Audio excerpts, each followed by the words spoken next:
As I said in the last episode, this episode is all about releasing the energy of past lovers and how unfun it is, but how necessary it is if you really want to move on with your life. And honestly, I have struggled, like I knew I wanted to do this episode for you, but there's been some resistance to it because there's a lot of info that we need to go into. And I'm going to share a very personal story about what happened when I did this a couple of months ago. And that feels a little bit vulnerable to share because you're either going to relate to it completely and go, oh my God, totally get it, I'm with you on the woo, or you're going to think that I'm absolutely fucking crazy and maybe might never want to listen to this podcast again. I hope that's not the case. But I'm going to talk to you about that anyway because I think it's really interesting. And when I've told my friends about this story, they're just like, what? Like, being completely blown away. And then also I have also shared it with people who are not into those kind of spiritual things, and they've just looked at me like, huh? Cool. So we'll start by getting into why you need to release the energy of your past lovers or your exes and how you can actually do that. So I'm going to share some of the methods that I use personally, and then we'll get into happy hour, my story, and then I've got a juicy dating dilemma coming up as well. First of all, signs that you are still holding onto an ex's energy. Now, this doesn't have to be a long-term ex. It doesn't have to be someone that you've dated for 5 years that you were really into that broke your heart. It could be someone that you dated for a couple of months and who you had a really negative experience with. Or it could be someone who was like a whirlwind romance, like maybe a holiday fling, but you still feel like you're connected to them energetically somehow. And the signs that you are holding on to their energy include your thoughts are consumed with them. So your thoughts are so focused on your ex, like what they're doing, who they're seeing, where they're going, conversations you might have had together. Like maybe you're in a scenario and you spend some of your day imagining having conversations with your ex, or imagining doing something and like, oh, I would like to tell them this. That's so normal to do when you've gone through a breakup.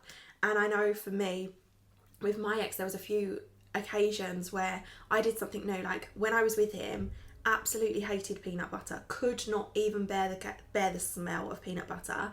He'd eat it out the jar. And then when I started doing the Joe Wicks body coach 90-day plan thing, peanut butter was involved in a lot of the smoothies. So I started putting the peanut butter in my smoothies, and this was probably like, I don't know, 6 months to a year after we'd split up. And I wanted to be like, oh my God, I like peanut butter now. Like random things like that where you reflect on your life with them and your life where it is now, and you just imagine having conversations with them.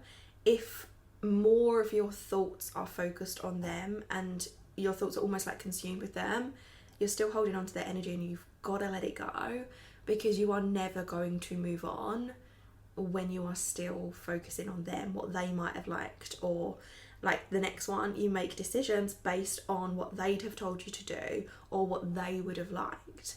So if you're maybe going shopping and you find a dress that you like and you think, oh, they wouldn't have liked that, so you don't buy it because you're still in those habits of what would they have liked, what would they have wanted you to wear, what would they have not wanted you to wear. So you kind of still make your decisions as if you were with them when you are not with them anymore. You need to be making decisions for yourself only. Like, no, I've not taken into consideration anyone else's opinion based on things that you want to do. Then when you are with someone new, you react to that new person as if they were your ex. And this is probably more related to if you've had a bad experience. And I also want to just like put a disclaimer in here that like I'm not a trauma informed person, so if you've got any like trauma related stuff, obviously go and seek professional help from someone who is trauma informed. These are just based on my own personal things that I've done. So I just want to put that out there, that I'm not giving you like trauma informed advice. But for me, when I was dating someone this year, they'd messaged me about something to do with intimacy, and or maybe it was like they'd like put their hand on my arm or something, and I flinched. And I'm a very tactile person. Like, I am not the sort of person that is bothered by touch. Like, I'll touch people's arms all the time, or like, you know, when you're laughing, you're like, oh my god, or like, I'm a tactile person. That's just who I am with my friends, with family, whoever. Like, I'm very much a touchy person, and I respond well to that as well. Like, I've always been okay with things like that, but I knew there was something related to the new person I was dating, like their conversation around kissing, I think it was, or maybe they'd like touch my arm or something, and I felt myself flinch. But I knew that wasn't because of them, because I liked them. It was based on what had happened based on what had happened last year when I was seeing with someone, and we don't need to go into details, but it made me like physically, it's kind of made me react a bit differently. And I knew that I needed to then address clearing that energy, because there was obviously still stuff from that past that was dictating how I responded to people in my present, even if it was something that I couldn't necessarily control. So things like that, if you notice that you are reacting to someone that you've just started dating as if they were someone that you've previously dated, if you've maybe been in negative scenarios, or you just haven't fully healed from that, then it's a sure sign that you're still holding on to their energy.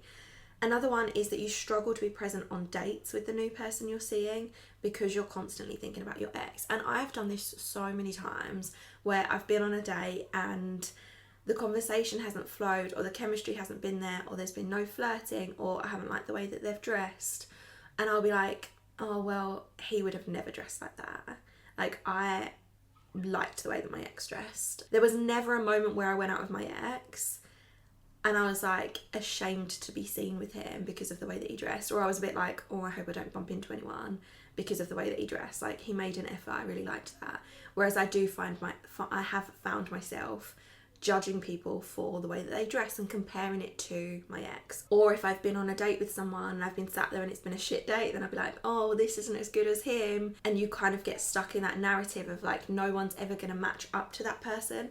But often when you do that through the rose-tinted glasses of the positive parts of the relationship, and you don't do it through the actual facts of what wasn't working during the relationship, right? And you don't sit there on a date and go, oh, my ex wouldn't have done this, but through the lens of actually they were an arsehole, if that makes any sense. You're comparing the date with the person in the present to the positive moments of your past relationship as opposed to the relationship in its entirety, and maybe not focusing on the negative dates you had, or the moments where it wasn't working, or the conversation wasn't flowing, or you cried at the dinner table because they'd said something to you in a restaurant that really upset you. You don't remember those dates. And then you still feel the feelings you associated with your ex in your body, i.e. you're living every day with some kind of maybe disgust or shame or heartache or loss. Even if the breakup was a long time ago, you still have that heavy loss feeling in your chest, you know, like actual like pain of heartbreak, where your heart physically aches and it feels heavy and you can't get rid of it. And if you're still carrying that energy around, even if it's been like 1 year, 2 years, 3 years, 5 years, however long it's been, that's really gonna make it difficult for you to move on. You need to be getting rid of that energy. And sometimes getting rid of the energy does take a long time. I remember after my last big breakup, I started doing breath work. I think it was about a year after the breakup had ended. I started doing breath work, and I did breath work every single week for a year, bar like 2 sessions I think I missed. And even during that year, there were times where like 6 months down the line, something about my ex would come up and I would be sobbing hysterically during the breath work. And it was like, it took a long time to be able to get rid of all that, because when you think about it, if you've been with someone for an extended period of time, it's not just going to be a case of like, do a couple of sessions, get rid of the energy, and then you're fine. It is going to take a while. It's like when you look at unlearning patterns from your childhood, right? You spent X amount of years, say you spent like 15 years or 20 years, for me it was probably like 20, 21, 22 years, buying into the beliefs of your family, buying into the beliefs that, or like learning the behaviours and the patterns and the mindsets that your family have, because that's all you've ever grown up with. if you think it takes you 20 years to learn all those habits and behaviours and patterns, you're not just going to unlearn it in 2 therapy sessions. It takes a long time to rewire your brain and to release that past. And I'm not saying it can't happen quickly, because it can, but realistically you have to understand that releasing this energy does take a while, and it can take different modalities as well. It can be a case of, okay, one thing works for you. Like I said, breathwork worked really well for me. EFT worked quite well, but breathwork had the biggest impact, and I felt the more physical shifts quicker from doing that. But I also combined that with EFT, with hypnosis, with some of the other practices that I'm going to share with you. So when you think about doing this work, you have to be realistic with yourself and say, okay, this isn't just going to happen overnight. Like, it is going to take some time to do that, and that is okay. Whereas when it is perhaps someone that you've been seeing for a shorter amount of time, it could be a case of just one session and then you're fine. Okay, so now let's talk about why you actually need to let go, because I want to reinforce the fact that it is worth doing this work, even if it's uncomfortable, even if you don't enjoy it, even if you find yourself crying for 7 days straight. Like, nobody enjoys releasing the stuff. Nobody enjoys processing the grief or the loss or anything like that. It's not fun, but it is so freaking effective that I want to encourage you to do it. So let's look at why you need to let go. First of all, holding on keeps you stuck in the past. We all know this, right? If you hold on to the past, if you find yourself fantasizing about past relationships instead of actually focusing on your present, you're never going to move on. And imagine, this was a big thing for me, like, imagine letting yourself be controlled by someone that no longer exists in your life. So you're essentially letting yourself be controlled by the memory of someone, not even that person. And imagine how much damage that power does to the life that you could potentially be living. So I don't know about you, but I am not interested in letting somebody else control the way that I live my life now. I am not interested in having my inner narrative or my actions or my energy be dictated by past relationships. I don't want that. And it's okay if that comes up occasionally. Like, there are still times where that will come up for me now, especially as I'm like still dating again. There are times where things like that do come up, where I do feel almost like I'm still stuck in that past relationship mindset, but I'm not interested in remaining that way. I do not want to be controlled by someone that is just a memory. And obviously it's not them controlling it, it's your mind using them as the person that's controlling it, if that makes sense. You have the ability to change things, and it's not about like forgiving.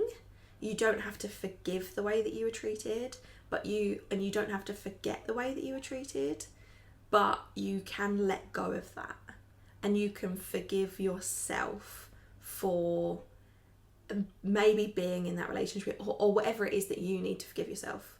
You can do that. Like, that is possible. You also need to let go, because otherwise it keeps you in a toxic loop of blame, shame or regret, and this drains your energy, your confidence and your self-trust. This was very prevalent for me last year when I had that short-term bout of seeing someone. I don't even know how to explain it because it wasn't a relationship. When I was seeing someone for a few months last year, and then I ended it, and then was reflecting on the abundance of negative things that had happened that I just didn't see. I was so stuck in a loop of blaming myself for being so stupid. How could I have done all this work on myself and not seen it? For feeling shame around the things that I'd allowed to happen to me and to happen to my body.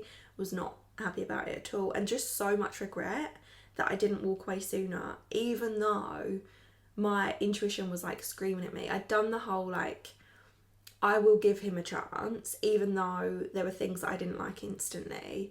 And I'd had conversations with my coaches, and I was like, oh, but I don't want to, I suppose it was that fear of like throwing away something that could be good if I just gave up too early. Whereas now I'm very much like, I don't do chances. I've said this, I've said it an abundance of times now, because I've made the mistake of believing that I have to give someone a chance, when in reality I don't have to give anyone a chance. I don't owe anyone a chance. So yeah, if you don't do this releasing stuff, if you don't release the energy of your past, or if you don't let go of the past relationships, you're going to stay in those toxic loops, and that is unhealthy on so many levels. That affects you physically, mentally, emotionally, energetically. It's just such a heavy space to be in, and you don't deserve to be in that.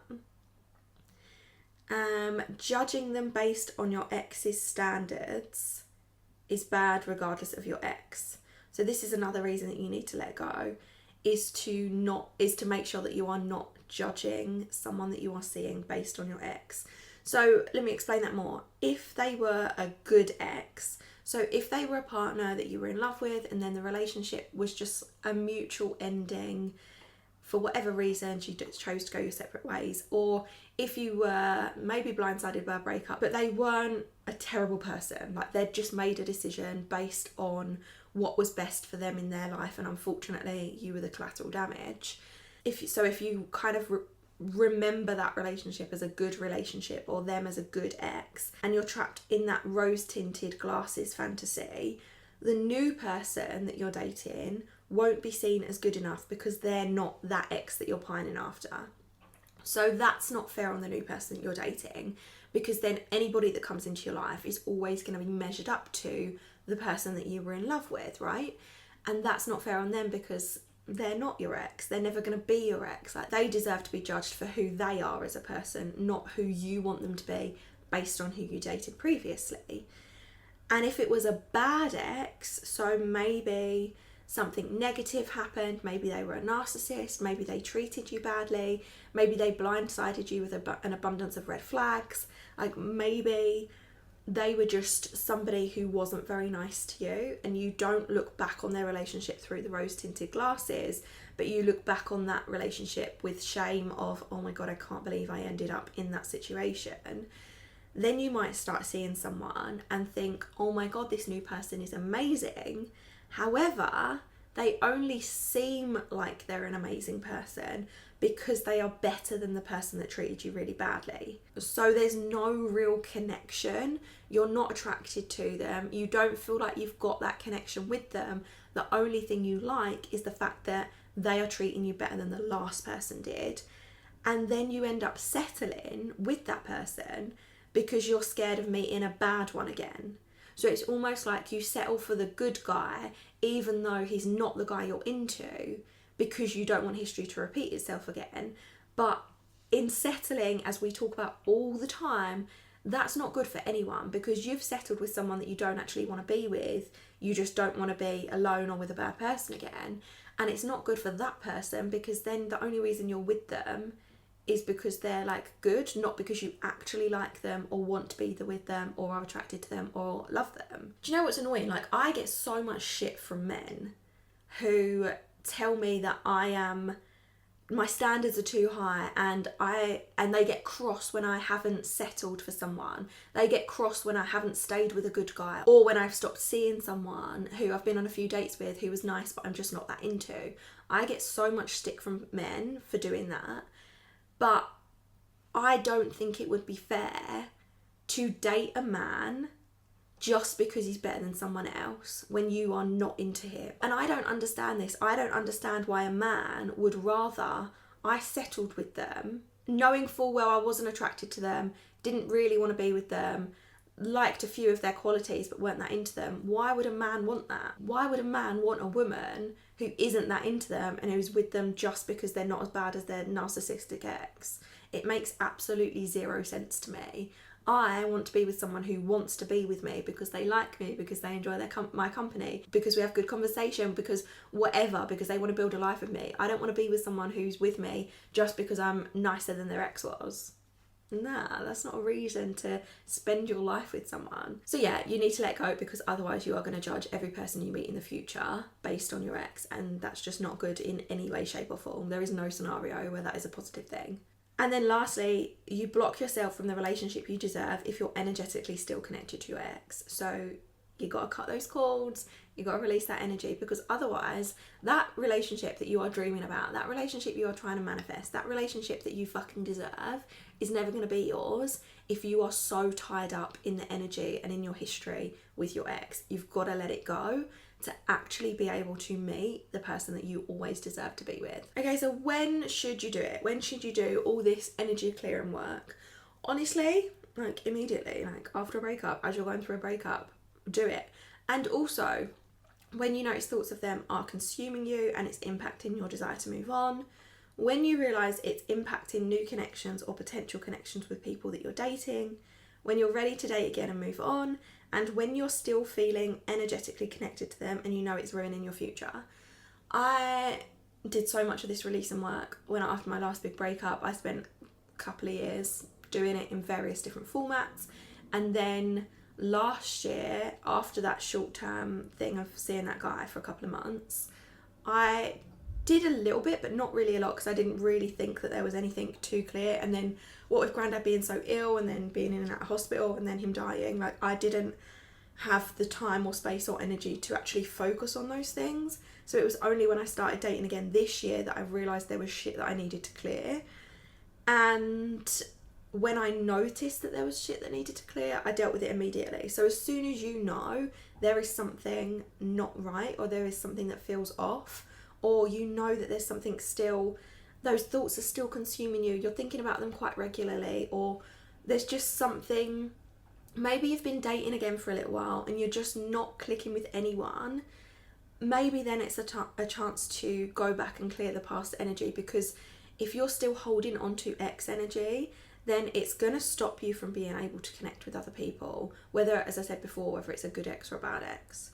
So I just think do it as often as you notice it and as soon as you can to clear as much as you can. Then how to actually release the energy. I've got a few different ways. I've got 6 different ways that I've used personally. And these have all worked in various different capacities. These also help with if you want to release energy or like of anything else. So if there's things from your past that you want to release that aren't related to your ex, these methods are really helpful too. So first of all, energy clearing with a professional. This is what I do because I like the professional help. I need the professional support. So I've worked with a mindset coach and energy healer for the past since 2018. So I've worked with her for a really long time. So she knows me well. She knows my history well. She knows my ex situation well. She knows my current dating situation. She's always the person that I go to. So if I notice that there is something sticky or something that doesn't feel right or something going on, I will go to her and be like, okay, this is how I'm feeling. This is what's going on. This is what I need to get rid of. And because she knows my history so well, she can also help me reflect back on my longer term relationships and be like, do you think this is connected to him? Do you think it's a new thing? What's going on? And she's also really good at remembering things that I've perhaps forgotten. So I work with her, and then we've done things like trauma work, so somatic trauma work. We've done EFT, we've done breathwork, hypnosis, anything like that I will do with her one-to-one. I've also done stuff with her in a group setting as well, but I've done stuff with her one-to-one because that is incredible. Do you know what? Her name's Marie Holden. I'm going to leave her information below. I think a lot of the stuff that she focuses on right now is helping women in midlife, but I'm sure if you reached out to her and asked her for support, she would be able to either help you or guide you to someone that can focus on this stuff personally. But she's incredible, and yeah, she's who I went to in, when was it, March I think, when I was like, something's going on, I've just started seeing this new guy, there is something off. I think it's related to the past, and our session was incredible, and I'm gonna talk about it with you in the happy hour because it was wild. So anything like that, any kind of energy clearing with a professional. I imagine you could do things like Reiki, anything like that as well. I imagine that would probably work. One of my favourite exercises, because this gets all the shit out that's in my head onto paper, is write a letter to your ex and then destroy it. I've done this many a time, where I've sat there and written all the things I've wanted to say to them, and then I've just torn it up, chucked it in the bin, got rid of it. because I've needed to like get it all out of me and say all these things, because otherwise it just goes round and round in your head, and you imagine having the conversations with them, and you imagine what it would be like to sit and chat with them, or you imagine what the closure conversation would be, and it's just not helpful. Whereas once you get it out of your brain onto the paper, and then you have that act of either scribbling it out, tearing it up, setting fire to it, flushing it down the toilet, although it's probably not very environmentally friendly, but getting rid of it is going to be super helpful. And there's also a new way that you can do that as well that my friend was telling me about recently. She uses the voice memo app or like WhatsApp to record a voice note and then delete it. So you could always record a voice note to yourself, record a voice memo, and just spew out everything it is you want to say to them, and then delete it. So it's like you've said it out loud, you've had that argument, you've said all the things that you need to do, and then you've deleted it and it's gone. Don't send it to them. Like, they don't need to know that you're doing this. Like, your ex is your ex for a reason.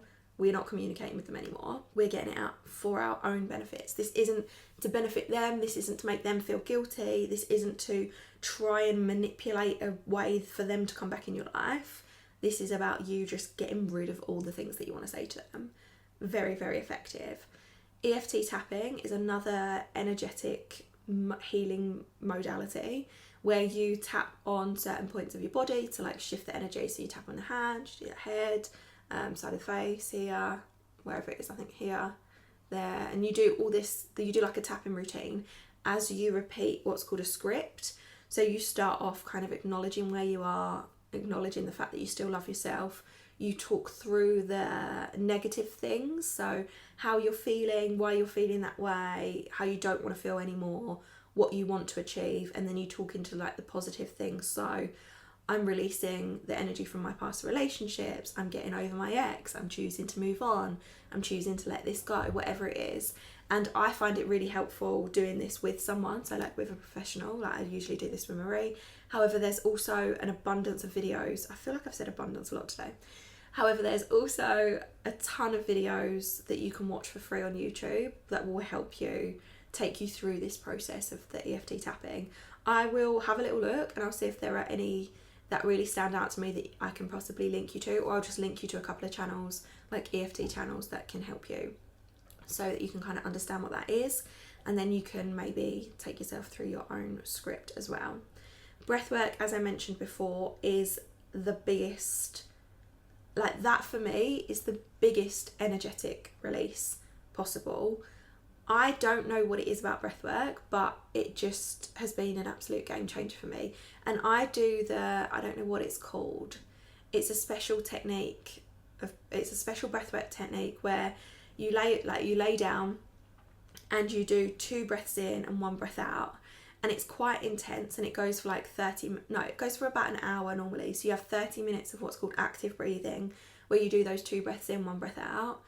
And then you have 30 minutes of really relaxed breathing where you just breathe normally and you just kind of bask in all the energy that you've created for yourself. But it's really good when you set the intentions of, I want to release this relationship, or I want to let go of my ex, or I want to heal, or whatever it is. You set an intention at the start of the session, and then you breathe accordingly. And in a lot of cases, especially when I was doing the breath work after my breakup, you can feel the energy leaving your body. So I'd get really, really cold, or I'd like feel the energy leaving, and then I would just come round afterwards and be like, whoa. And quite often I'd go into these like wild visions, which I can't tell you what they were because it was like I was on another planet.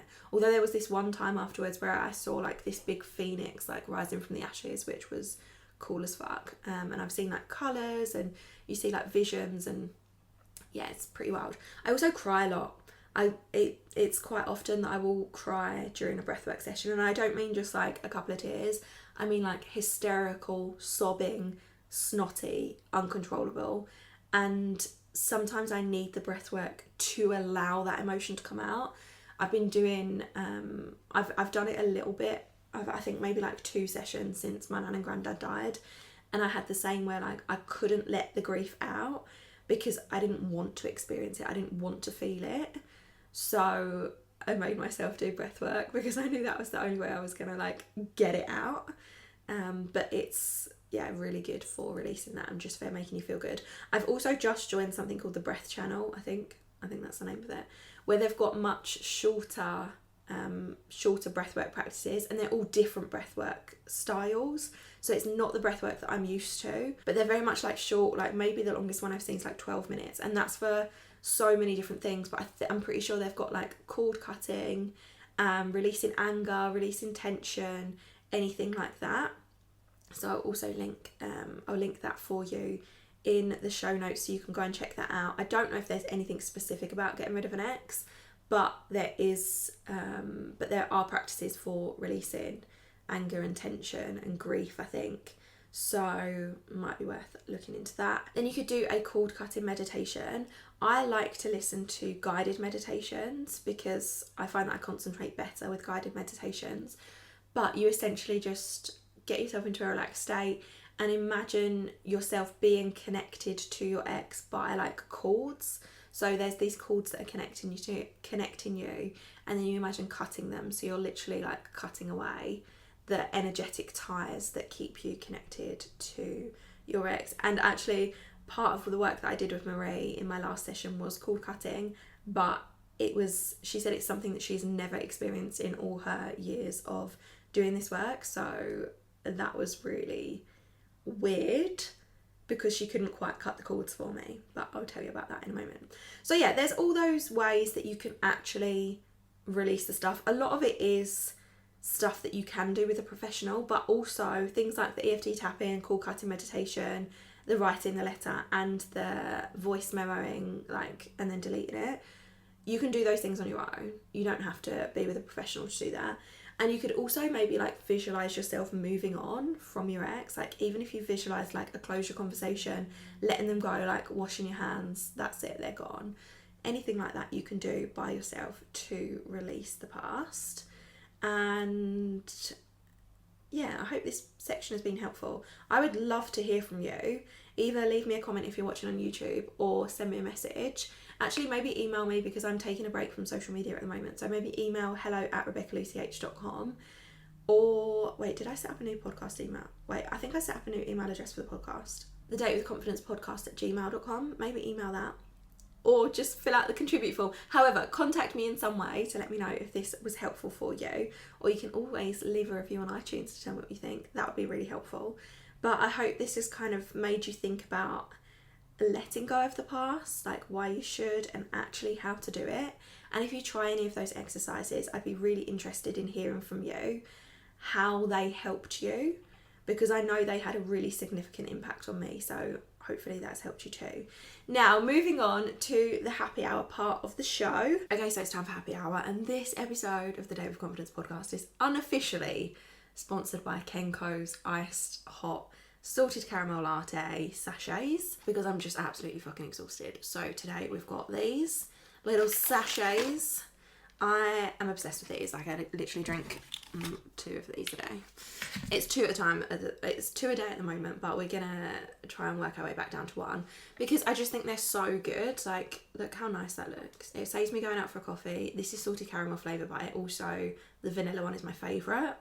I like the 2. And what I love the most about these is the fact that I can have them hot or cold. So during the summer, I did not want a hot drink, but I really wanted a coffee. These, pour in the water, chuck in an ice cube. Absolutely perfect. So cheers to coffees in happy hour today. So my experience releasing an ex with Marie. I mean, I wouldn't even say that they were an ex because we dated for like 2 months. But there were multiple experiences within that short-term dating scenario that negatively impacted me, more so than I thought. And I think it impacted me more because I had worked on myself for so long after my last big breakup, and it was the first time I'd seen someone more than like 2 dates. So yeah, it was an interesting experience. So the reason that this came about is I'd started dating someone in March or April, I can't remember. I'd started dating someone then, and there'd been a few things that had come up, and the whole idea of being intimate with someone made me feel sick. Like, it made me feel sick. I felt repulsed at the idea of being intimate with anyone, not just the guy that I was seeing, like literally with anyone. And it was in that moment I was like, this is not me. I'm not the girl that's repulsed by intimacy. I am, as I've said before, like, I'm very tactile. Physical touch is really important to me. I like being intimate with someone. I like being touchy-feely. I like holding hands. I like kissing. Like, I am a physical person. I always have been. I enjoy that aspect of things, but the whole idea of anyone being close to me in that respect made me feel repulsed. And I was like, I know that this isn't about the person that I'm dating. I know that this is about the person from last year. I know that there are things that happened in those moments. There were a few things that happened that made me feel repulsed by being touched by anyone else. So I messaged Marie and I was like, this is going on. I need your help because I know that this isn't about the guy that I'm seeing right now. So we got to talking about the situation last year, and the things that I shared with her was really eye-opening for me because she obviously knows my history of my long-term ex. She knew everything that had happened there. And she said, like, he wasn't dangerous. Like, bad things happened in that relationship in terms of, like, poor choices were made and perhaps I was treated in ways that I didn't deserve. And there were scenarios that kind of didn't happen in my favour. Like, yeah, there were bad things that happened, and at the same time, I wasn't my best self in that relationship either. Like, some of my behaviours were toxic as well, right? But we also came to the conclusion that my ex wasn't a bad person, like, just did some shitty things. And also the whole, like, ending it, I understand why he ended it now. Like, I didn't at the time. He was selfish for, not even selfish, like, he made the decision that he needed to make for his life, and unfortunately that just didn't involve me. Whereas the person that I was dating last year, when I revealed some of the things that had happened, she was like, that's like textbook narcissism. His behaviour is incredibly toxic, borderline dangerous, and you are lucky that you left when you did. And I was actually really shocked by that because there were so many subtle things that I didn't put two and two together immediately until it had been a couple of months. And yeah, I was just pretty shocked by it. And now looking back, I'm like, well, of course that was terrible. But there were just so many subtle things, like the negging about my career and about my appearance, and the disrespecting my boundaries and constantly trying to push me to do things that I wasn't comfortable with. Regardless of the fact that I said no, he'd continue to question, continue to pick, continue to, like, say things, like, and with my career, like, continually, like, negging on the things that, like, the work that I do, like judging strangers, like being an asshole about strangers, saying things like, I don't know, just like toxic things that were about other people, yet also were about me because that's what I do for a job, or anything like that. And then the whole, like, the comments on, you don't need to wear makeup, like, why are you wearing makeup, like, you look better without makeup. Almost like the conversation that I had with Marie was like, he was so insecure in himself, he was trying to make me insecure in myself because he didn't like how confident I was. And I felt that, like, towards the end, we only dated for a couple of months, but, like, I could feel myself going that way. So when I talked to Marie about all this, and there was, like, a couple of other more serious things that happened that I'm not really willing to discuss right now because it's just a bit too, I don't want to say traumatic, but yeah, like, fuck it, a little bit too traumatic to be discussing with you right now. So we discussed this with Marie, and we were like, right, what are we going to do? And I was like, I want to do some kind of, like, cord cutting hypnosis meditation style thing. So we did an EFT script on releasing him, on getting rid of him and the feelings that I'd been left with, which were shame, disgust, repulsion, getting rid of those feelings so that I could comfortably move on. So we did the script, and I repeated that script multiple times where it was very specific to how I was feeling, what was going on. And then we did the, like, cord cutting meditation, which was, again, very personalised to me. And the way that Marie does these meditations, this is going to sound so fucking weird to people that aren't woo, so if you're not into this stuff, like, just be open-minded. But she like calls in her healing team. So she has a healing team. We all have healing teams, like energetic beings, or however you want to however you want to believe into it. Some people believe in angels, some people believe in like spirit guides or whatever it is. I believe in like energies that are higher than me, that have like a greater power than me. I don't necessarily believe in like angels and God in like a religious sense, but I do believe in like the universe and spirit guides and that kind of thing. So she calls in like her healing team to work with mine.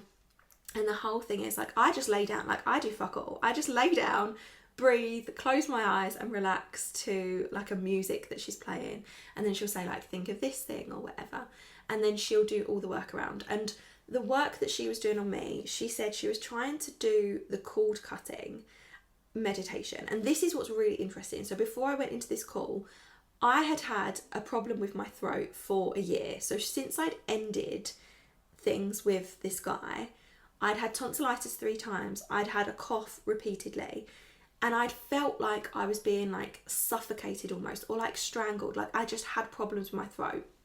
I didn't tell it this before we got on the call, but when we were doing the meditation, she said she tried to do the cord cutting meditation and she'd seen something wrapped around my neck. She was like, normally you see cords like almost like hooks in different parts of the body. So there'd be a hook in my part. Obviously this is all like a visualization thing. So you'd normally see like a hook in my body and then a hook in my ex's body, for example. And this is how I visualize cord cutting. I always see it almost like a suction tube. So like a tube is suctioned to me and then a tube is like suctioned to the person that I'm trying to release. So let's say an ex. And then during the cord cutting, you'd either cut the cords, or like for me, it's almost like I pull the cords off of them so that I'm not connected to them anymore. Are you still with me? But in this meditation, in this like energy clearing session, Marie said she could see a cord wrapped around my neck. It was like wrapped tightly around my neck. And during the session, I felt like there was pressure on my neck. I felt like I was being strangled. So she goes to cut the cord around my neck, but can't cut it. She said as she goes to cut it, it like flings back, and it's like an octopus with all these tentacles, and it's just like retracting backwards. So she can't get near it to cut it away from me. And I was like, this sounds so fucking crazy, because what? But anyway, and I said that it's really funny because octopus, like the theme of octopus has come up in my life so many times in the last year. There was, my niece called me Auntie Octopus. Then it was the suggested haircut for a Sagittarius was an octopus haircut. Then like octopuses have literally appeared so randomly in my life for the last year. I cannot even tell you how many times it's come up when it's never come up before. And I'm also quite scared of octopus because I feel like they're just terrifying, and I have this fear that they'd like suffocate me.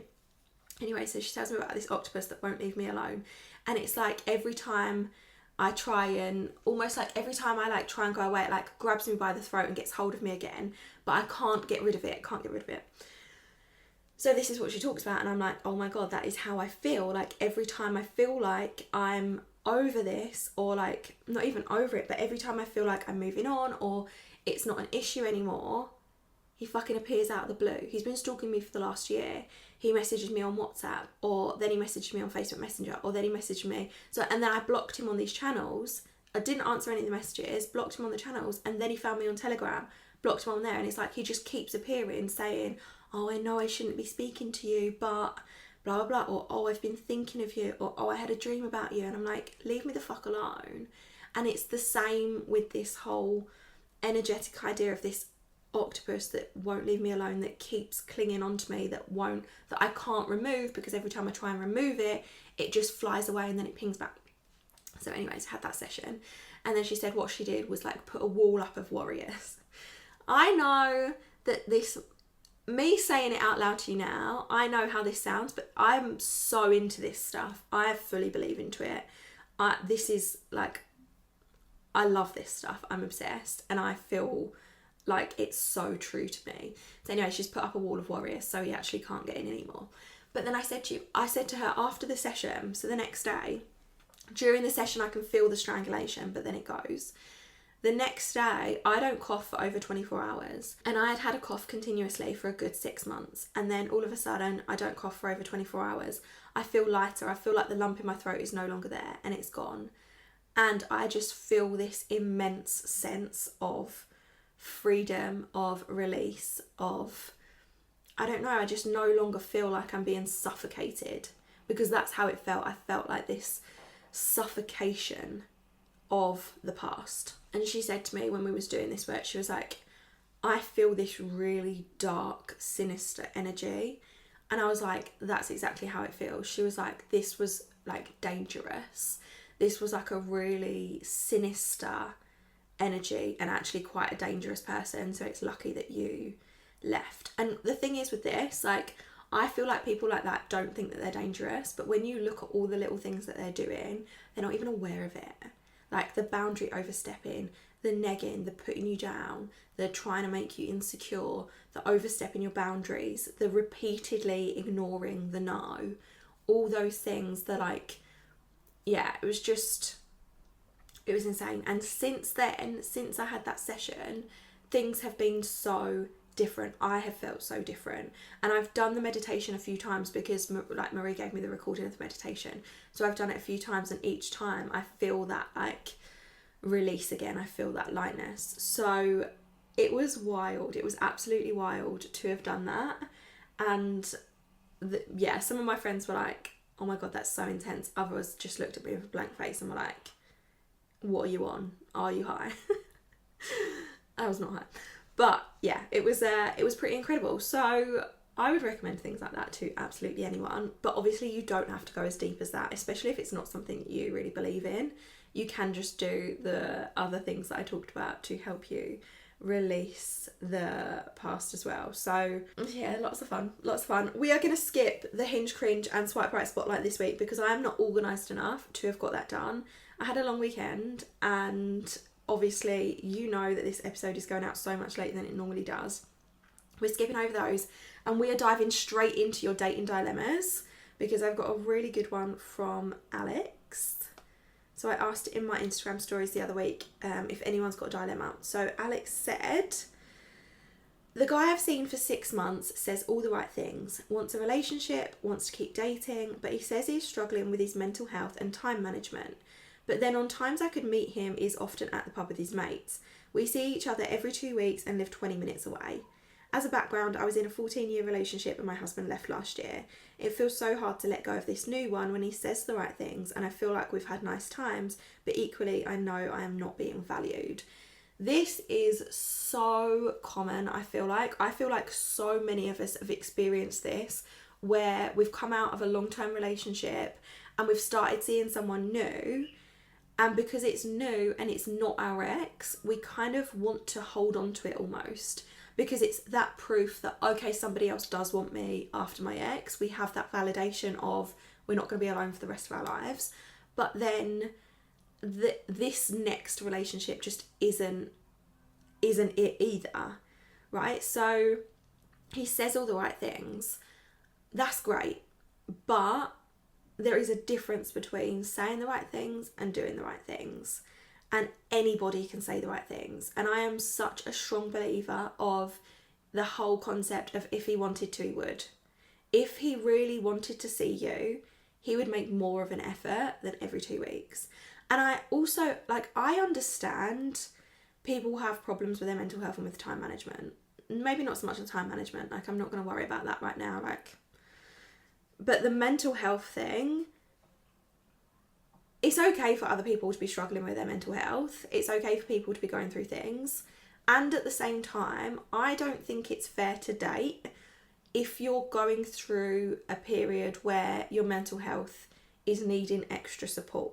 If you know that you are not mentally capable enough or mentally stable enough or mentally healthy enough to be dating, I don't think you should be dating. I don't think that's fair. And I'm not saying that people with mental health problems shouldn't date, because I disagree with that completely. Like, I have my own mental health problems regularly. But in those moments where I know that I am not mentally healthy enough to be dating someone, I won't date, because I know that it's not fair on the person that I'm dating to be taking that on, or to expect the person that I'm dating to be understanding. I think if you only live 20 minutes away and you're seeing each other every 2 weeks, like, that's wild to me. If you're 20 minutes away, why can you not go for dinner in the evening? Like, why could you not go for a walk after work? There are so many ways that if somebody really wanted you in their life and really wanted to see you, they would make the effort. Even if it was longer than 20 minutes away, they would put that effort in. And that probably sounds really harsh saying it, and I don't want it to come across as really harsh, but I think you know yourself that you deserve more than that. You deserve someone who actually wants to commit to you, and not just someone who you're seeing because he's saying the right things. I personally would chalk this up to experience and see it as what it was. Like, great, you've seen someone for 6 months. It was almost like the rebound relationship, right? So this is your rebound. You've seen them for 6 months. You've got the validation and the proof that other people still want to date you. You've probably got a little bit more confidence back, like having seen someone new. You've had those nice moments. You've got the proof that you can have good experiences with someone who isn't your husband. You've got that evidence there that you have the ability to move on from your relationship, from your marriage. And now it's time to actually move on to someone that deserves you. Now it's time to actually level up and date someone who is into you, who does make the effort, who is more interested in seeing you regularly, whose actions speak louder than their words, who don't just say the right things but actually do the right things. That is my personal opinion there. I think you know what to do. I think it's asking yourself what is more important to you. If you were in this relationship in another 6 months' time and nothing had changed, that's 6 more months of your life that you've wasted, right? Because I also feel like things aren't going to get better. The early stages of dating, it's said that the first 3 months are when people are on their best behaviour. So that is when they're fully showing up for you. And then after those 3 months is when you start to see the real person. And if it's been 6 months and that's how they're showing up for you, i.e. not really a lot, i.e. only like every 2 weeks, that's like, is that enough for you? Is that going to be enough for you? Do you really want to stay with someone who isn't as keen to see you? You have to ask yourself, what type of relationship do you desire? Are you happy with just seeing someone every 2 weeks? Are you happy that they spend more time with their friends than they do building a relationship with you? Now, I don't think that when you get in a relationship, you need to stop seeing your friends by any means, shape or form, by any stretch of the imagination. Like, I don't think getting into a relationship means that he needs to stop seeing his friends. However, I do feel like if you want to build a relationship with someone, then you have to make the effort to see that person, to maybe not see your friends as much, to prioritise building on that relationship and building that connection. I think you know, Alex, like, I think you know the right thing to do. I think it's just like making the decision to end it and sticking to that decision. I think that's what you need to do, is make your decision. And you've got 2 options. You stay with him, continue dating him, even though you're unhappy, or you face the temporary discomfort of having to end things. You end things, deal with that, and then you get back out there and you find someone better. You know yourself you're not being valued, and you know full well that you deserve to be valued. You deserve the relationship that you desire. So I'd get crystal clear. This is actually what I do. I'd get crystal clear on exactly what you want from a partner. I'd create your standards list, create your expectations list, and be really clear on the type of person that you desire to be with. Write that list out, and then when you see that list written out and you realise that that person is not fitting into your standards, it's going to make it easier for you to end things. And you can end things in a nice way. I've got an episode on how to break up with someone in the kindest way. That is episode 2 of the entire podcast. And then I've got one more recently, which is how to end things with someone you're just not into, but that's probably not as appropriate. Maybe the breakup thing would be better because it's been like 6 months. So I'm not telling you what to do, but if I was in your situation and I knew that I wasn't being valued and I was only getting a date like once every 2 weeks, that's not good enough for me. So I would make the decision to end it. But if you do decide to stay with them, you also have to accept that that's your decision, and accept that that's how things are going to be. There's no point in staying with him hoping that things will change, or hoping that you can change him, or thinking, oh, well, when we've been together longer, things might be different. There's no point in staying with someone just for their potential. So if you do decide to stay with him, you have to accept that this is what your life's going to look like, and are you happy with the fact that that's how your life's going to look? Ultimately, it is entirely your choice. But yeah, that is what I would do. So I hope that was helpful. I would love to hear from you. This has been an epic episode. I didn't really think that this was going to be this long, but apparently I had a lot to say about releasing the energy of your past. It's not glamorous, it's not fun, it's not something that you necessarily enjoy, but it is essential if you want to move on and have that dream relationship. So I'd love to hear your thoughts. If this was helpful for you, then please take 30 seconds, leave me a review on iTunes, say something nice. That would be amazing. I'd really love some more reviews this year. Make sure you're subscribed, share an episode with your single friends, and I will see you in the next one. Bye. Thanks so much for listening to the Date with Confidence podcast. I hope you've enjoyed this episode. Subscribe, rate and review, and share it with your single friends.